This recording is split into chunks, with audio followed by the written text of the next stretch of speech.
a seat, please? Are we gonna be in the same one? What do you mean, sim one? Yeah. Good.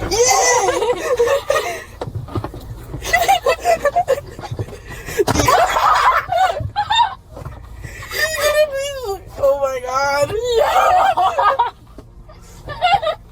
순찰차 뒷좌석에서 천진난만하게 낄낄거리며 수다를 떠는 두 소녀들은 언뜻 보기에는 평범한 10대 소녀들 같지만 이들이 웃으며 나누는 대화의 내용은 온몸에 소름이 돋을 만큼 기괴했습니다. 고등학교에 재학 중이던 이들은 끔찍한 대량 살인마들에게 깊이 심취해 있었습니다. 특히 26명의 목숨을 앗아간 총기 난사범 아담 란자를 숭배했던 15세 이사벨은 그를 죽음에서 부활시키기 위해 무고한 학생을 피해 제물로 바치겠다는 기괴한 계획을 세웁니다. 그리고 그녀의 단짝이었던 14세 로이스는 범행에 쓰일 칼을 직접 갈아주며 이 끔찍한 계획에 적극적으로 동참했습니다. 한 남학생을 제물로 삼으려 했던 이들의 대담한 살인 음모는 실행 직전 덜미를 잡히고 맙니다. 하지만 경찰에 체포되는 순간까지도 이들은 상황의 심각성을 전혀 깨닫지 못했습니다. How long are we gonna get? I don't feel like I get that much time. I mean, I gotta test the knife for a few seconds, yo. Gosh. 오히려 범행이 실행되지 않았으니 그저 가벼운 처벌만 받고 곧 집에 돌아갈 수 있을 것이라 믿으며 신나게 웃고 떠들었습니다. Video that I watched, they thought this was cute. I don't want her on the internet talking to other young folks about this. It's too dangerous.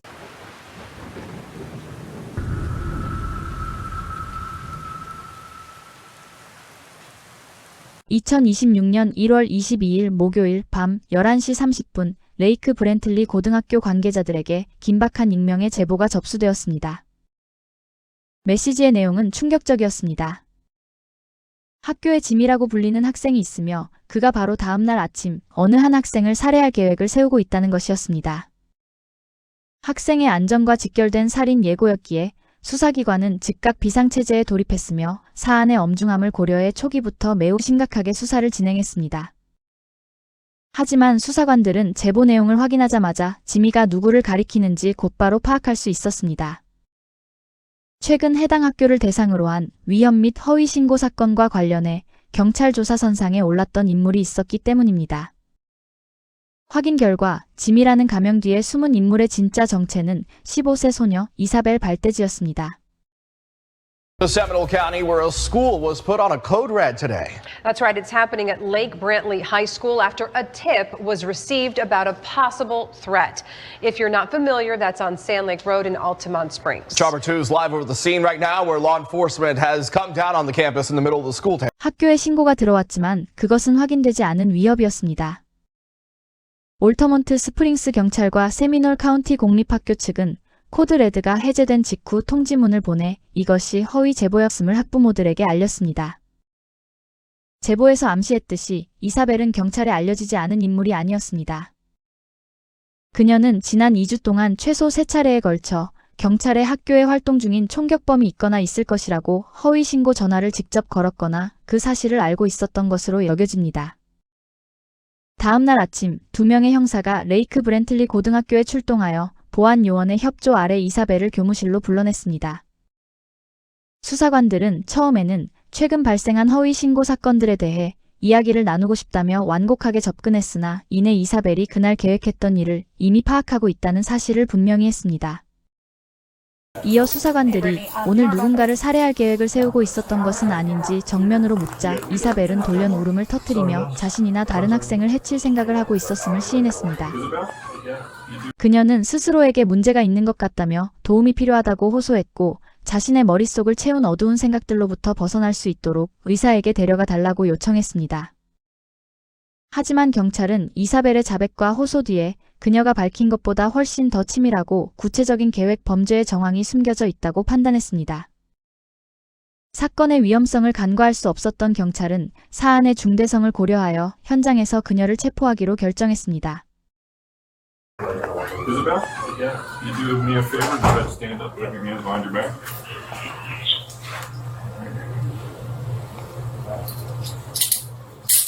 Gonna tighten these just a little bit, okay? Don't move. You start twisting your hands, they'll get real tight on you. Okay, so just leave your hands to You all right? Yeah. As evidence. Have they explained what's going on? He's coming? All right. Have they explained to you? So unfortunately, you are under arrest. You're being charged with attempted first-degree murder. Okay? And that's premeditated. You're going to be transported to the jail, and then you'll be able to get in contact with your parents there, okay? But we are going to call your parents to let them know what's going on. Okay? All right. 경찰은 곧 이사벨이 이 일을 혼자 계획한 것이 아니라는 사실을 알아냈습니다. 그녀의 공범은 14세 소녀 로이스 리퍼트였습니다.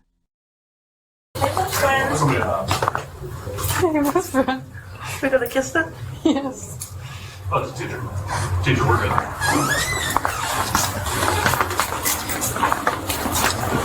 하지만 상황의 심각성을 전혀 깨닫지 못한 이 사춘기 소녀들은 마치 재미있는 놀이라도 하는 양 얼굴에 미소를 띄었습니다.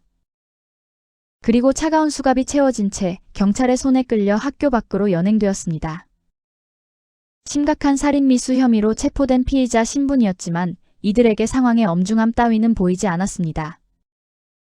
몸수색을 거쳐 순찰차에 오른 후에도 이들의 이해할 수 없는 태도는 계속해서 이어졌습니다. Are you gonna be in the same one? What do you mean, same one? Same jail? Yeah. Go ahead. Why are you touching me on your butt? This is such a bonding experience. I love this. Anonymous tip. But I was just assuming it was by the writing. Yeah, Just like it was. Yeah. Oh my fucking god. But I knew I shouldn't have told him. Because he was like, oh, can you please tell me I can't sleep tonight? Fuck you! God! Bravo 14. Yeah, I got shown the tip and it was like, my friend, 15-year-old named. God! She's such a fucking snitch. That's immediately what I thought when I saw that fucking tip. 8798. 온라인에서 활발히 활동했던 로이스는 거식증을 옹호하거나 미화하는 계정들을 다수 팔로우했던 것으로 보입니다. 그녀 본인 또한 섭식장애의 일종인 폭식증을 앓고 있었으며 이를 온라인상에 매우 적나라하게 기록하고 공유해 왔습니다. 그녀의 SNS 계정에는 차마 눈을 뜨고 보기 힘든 거식 및 폭식의 흔적을 담은 사진들이 다수 게시되어 있었으며 게시물의 대부분은 음식 섭취와 칼로리에 대한 강박적인 내용이었습니다. 온라인에서 폭스피버라는 필명으로 활동했던 로이스는 그림 그리는 것에 깊이 빠져 있었고 그 실력 또한 꽤 훌륭했습니다. 그녀는 자신의 집착 대상이었던 켈빈과 안드레에 관한 그림을 많이 그렸습니다. 켈빈과 안드레는 영화 제로 데이의 두 주인공이자 그들에게는 영웅 같은 존재들이었습니다. 이 영화는 작품 자체로만 보면 꽤 괜찮은 평가를 받기도 하지만 누군가가 집착의 대상으로 삼기에는 결코 적절하지 않은 소재를 다루고 있습니다. 2003년에 제작되어 2000년을 배경으로 하는 이 영화는 두 주인공인 켈빈과 안드레가 학교 총기 난사 사건인 제로 데이를 계획하고 실행하는 과정을 실제 기록물처럼 연출한 작품입니다. 영화는 사건이 터지기 전까지의 준비 과정, 즉 파티에 가거나 남의 집을 골탕 먹이고 졸업 파티에 참석하는 모습 등을 스스로 촬영하는 내용을 담고 있으며 약 90분간의 러닝타임이 끝날 무렵 실제 학교 총기 난사 장면과 함께 막을 내립니다. 로이스는 제로데이 주인공들의 팬들이 모인 온라인상의 틈새 커뮤니티에서 나름대로 인기가 있는 인물이었습니다. 그렇기에 나중에 그녀가 자신의 집착 대상과 흡사한 끔찍한 일을 실제로 저지르려 했다는 사실이 밝혀졌을 때 사람들은 내가 좋아하던 제로데이 팬아트 작가가 로이스 리퍼츠라니 믿을 수 없다며 충격에 빠졌습니다. 사실 로이스와 이사벨 두 소녀 모두 대량 살인마와 학교 총기 난사범들에게 깊이 중독되어 있었습니다. 특히 이사벨의 집착 대상은 실존 인물인 아담 란자였습니다. 아담 란자는 2012년 12월 자신의 어머니를 살해한 뒤 커네티컷주 샌디옥 초등학교에서 20명의 아이들과 6명의 성인을 학살한 지난 20년 역사상 가장 비극적이고 끔찍한 사건의 주범입니다. 이사벨과 로이스가 학교에서 살인 음모를 꾸미게 된 결정적인 도화선은 공교롭게도 학교 내에 아담 란자를 아주 많이 닮은 한 학생이 재학 중이었다는 사실이었습니다. 이사벨은 2025년 9월부터 이 이름 모를 소년의 사진을 몰래 찍어왔으며 10월에는 이 소년을 살해하겠다는 구체적인 음모를 꾸미고 실행에 옮길 준비를 시작했습니다. 이듬해 1월까지도 그녀는 수업하러 가는 소년의 뒤를 밟으며 스토킹을 멈추지 않았습니다. 휴대폰으로 영상을 찍고 몰래 사진을 촬영한 뒤 집에 돌아가 이를 뚫어지게 쳐다보는 기괴한 행동을 반복했습니다. 게다가 로이스는 이사벨을 위해 그 소년과 관련된 그림들을 그려왔습니다. 그 안에는 소년이 살해당하는 잔혹한 모습이나 얼굴이 가려진 그에게 이사벨이 성적인 행위를 가하는 장면 등 매우 충격적이고 역겨운 내용이 담겨 있었습니다. They also saw the drawings. Oh yeah, I told them about that. I told them like, yeah, I did some weird drawings. Did they comment on it? They were like, this is really good. Did they say anything? Yeah, they said you're quite the artist, and I was like, no, that's my friend Lois's. 이후 이사벨의 가방에서는 편지 한 통이 발견되었는데 이는 아담 란자를 닮은 학생을 살해하려던 목적을 달성한 뒤 자신의 부모님에게 전달하려던 것이었습니다. 편지에는 자신의 살인 행위를 정당화하는 내용이 가득했습니다. 이처럼 두 소녀는 서로의 조력자가 되어 뒤틀린 망상을 키워나갔고 결국 돌이킬 수 없는 살인 음모로 치달았습니다.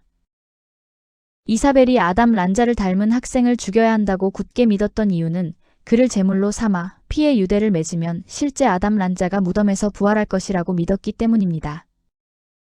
범행 예정일이었던 제로 데이 전날 밤 이사벨과 로이스는 디스코드를 통해 메시지를 주고받았습니다. 당국의 익명 제보가 접수된 것과 거의 같은 시간대였는데 이사벨은 이 모든 계획을 딱히 비밀로 붙이지도 않은 채 온라인에 떠벌리고 다녔습니다. 그리고 범행 당일 이사벨은 실제로 소년을 죽이기 위해 학교에 칼을 품고 등교했습니다. 제보자가 이사벨에게 직접 들은 이들의 계획은 매우 구체적이었습니다. 23일 아침 아담 란자 닮은 꼴 소년이 남자 화장실에 들어가기를 밖에서 기다렸다가 소년이 들어가는 순간 붙잡아 칸 안으로 밀어넣은 뒤 칼로 찌르거나 목을 베어버리겠다는 것이었습니다. 그 다음 화장실 칸 안에 시신을 둔 채 기다리면 공범인 로이스가 이사벨을 돕기 위해 장갑과 담배와 라이터를 가져다 주기로 약속되어 있었습니다. 그렇게 하면 아담 란자가 마치 영화 스타워즈의 포스 고스트처럼 현실 세계에 나타날 것이라고 굳게 믿었던 것입니다.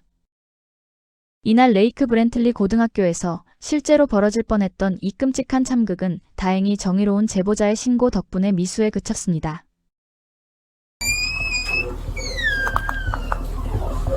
Close. You want to stand up? Place your hands behind your back. 이사벨과 로이스는 심지어 그날 아침 화장실에서 만났습니다. 그리고 로이스가 변기와 벽을 잇는 금속 파이프에 칼을 앞뒤로 문질러서 나를 세우는 걸 도와줬습니다. Have they talked to you about why you were arrested? So let's I'll explain everything. The reason you're being arrested, you helped her sharpen a knife. And so that's an accessory to the crime. Okay?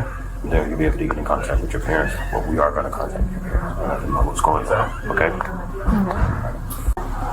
Do you have anything hidden on you? No. Lois. 그러나 경찰에 체포되어 입건되기 위해 순찰차 뒷좌석에 태워진 이사벨과 로이스는 그 안에서도 반성하기는커녕 마치 생애 최고의 즐거운 시간을 보내는 것처럼 웃고 떠들며 기괴한 태도를 보였습니다. 이 모습은 영상으로 고스란히 남아 많은 이들에게 더 큰 충격을 안겨주게 됩니다. 두 명을 같은 순찰차에 나란히 태운 것은 경찰의 아주 영리하고도 치밀한 전략이었습니다. 이는 경찰의 100% 의도적인 조치였던 것으로 보이는데 소름 끼치는 망상을 공유해온 단짝 친구 사이인 두 소녀가 격리되지 않은 채 함께 있게 되자마자 서로 제잘거리며 대화를 시작했기 때문입니다. 당시 두 학생은 자신들의 대화가 녹음되고 있다는 사실을 전혀 인지하지 못한 듯 보였습니다. 경찰은 이미 충분한 증거를 확보한 상태였으나 순찰차 안에서 가감없이 오간 이들의 대화 영상은 사건의 실체를 입증하는 결정적인 증거가 되었습니다.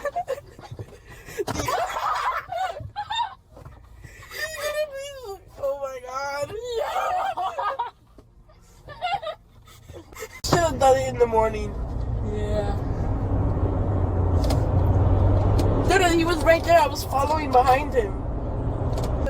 No? Someone tipped. He fucking snitched. 이사벨은 누군가 자신의 계획을 경찰에 신고했다는 사실에 매우 짜증이 났습니다.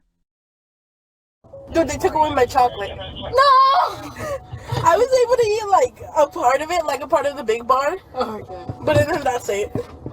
Wait, but damn it. Bro, I wanted to come back to second period so I could have like nibbled on some with you. I was like, this was my main goal. Not a school shooting, at least. We'd be in prison for life. Yeah.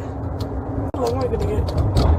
I'm probably not gonna get that much time. I mean, I gotta I get like my touched the fucking knife for a breath. few seconds, yo. Gosh. Gosh. Ow. Kinda need to fart. We're gonna become one of those lesbian couples now in jail? Yeah, and you could be the butch. Yes. Hey. Ooh, you trying to look good for your mugshot? Oh shit, am I gonna get a mugshot? Well, we're going to jail. What do you think? Yeah, that's crazy. Dude, I was gonna do my makeup this morning for the mugshot, but I couldn't find anything. Well, I'm probably not gonna like my involvement's not that long, so I'll be out before you. I'm probably not even get life to go to jail this. My parents are gonna get me best lawyers they can. Fuck that. Like, See, we're probably gonna get like a minimum of what, 4 years or so.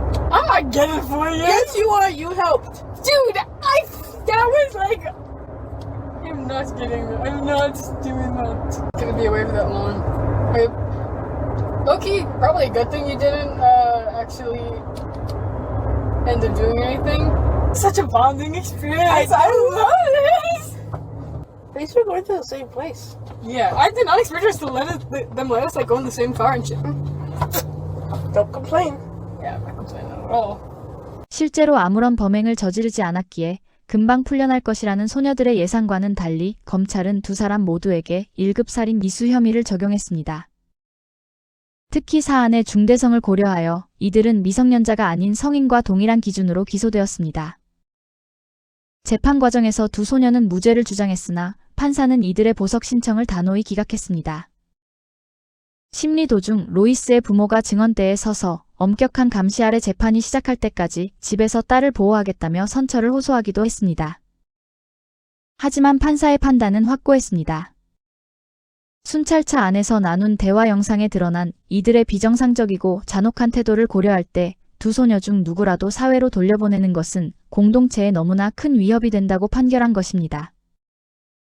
Video that I watched, they thought this was cute. I don't want her on the internet talking to other young folks about this. It's too dangerous. 이에 따라 이사벨과 로이스는 재판 전까지 계속 수감 생활을 하게 되었습니다. 두 사람 모두 무죄를 주장하고 있으며 성인으로 기소되어 재판을 받을 예정입니다. 결국 법원은 이들이 우리 사회에 끼칠 위험성이 상상을 초월한다고 보고 석방 요청을 모두 거부했습니다. 앞으로의 재판 과정을 예상해보면 변호인 측은 이들이 계획했던 기괴한 범행 동기를 핵심 방어 수단으로 삼을 가능성이 큽니다.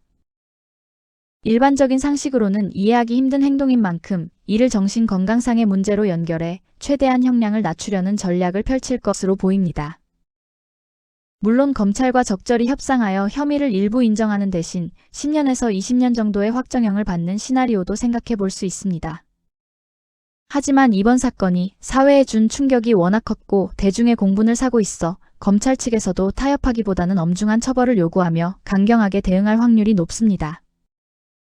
결국 어떤 방향으로 결론이 나더라도 이들은 인생에서 가장 빛나는 시기인 청소년기 대부분과 청년기의 상당 부분을 차가운 교도소 안에서 보낼 가능성이 충분히 있을 것으로 보입니다.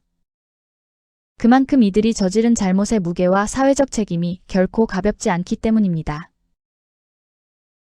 영상 제작에 힘을 보태주실 분들은 구독, 좋아요, 알림 설정 부탁드립니다.